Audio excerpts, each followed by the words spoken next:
শুভ সকাল। আমি প্রিয়াশা রায়। উপস্থিত সবাইকে জানাই প্রজাতন্ত্র দিবসের শুভেচ্ছা। একজন মানুষ ছিল, তাকে ছাড়া এই দিনটি আমরা কল্পনা করতে পারতাম না। তিনি হলেন আমাদের সবার প্রিয় নেতাজি সুভাষচন্দ্র বোস।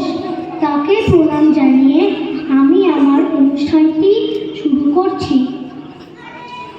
দামাল ছেলে, কবি গোপালচন্দ্র মণ্ডল। কামাল করেছে দামাল ছেলে, ব্রিটিশের মনে ত্রাস। পণ করেছিল করতে স্বাধীন, করবে তাদের নাশ। ইংরেজ ভয় কেঁপে উঠে তাই পালিয়েছে দেশ ছেড়ে। ভারতবাসীরা তাদেরই থেকে ক্ষমতা নিয়েছে কেড়ে। ভারতের মাটি দুর্জয় খাটি বুঝিয়ে দিয়েছ তুমি। তোমার জন্য স্বাধীন হয়েছে আজকে ভারত ভূমি।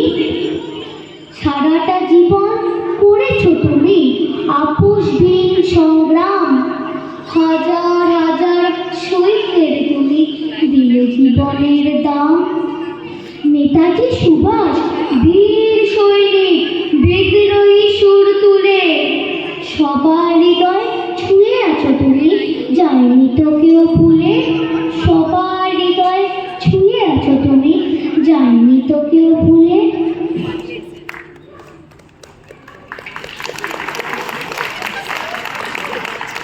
ঠিক আছে, দাঁড়াও।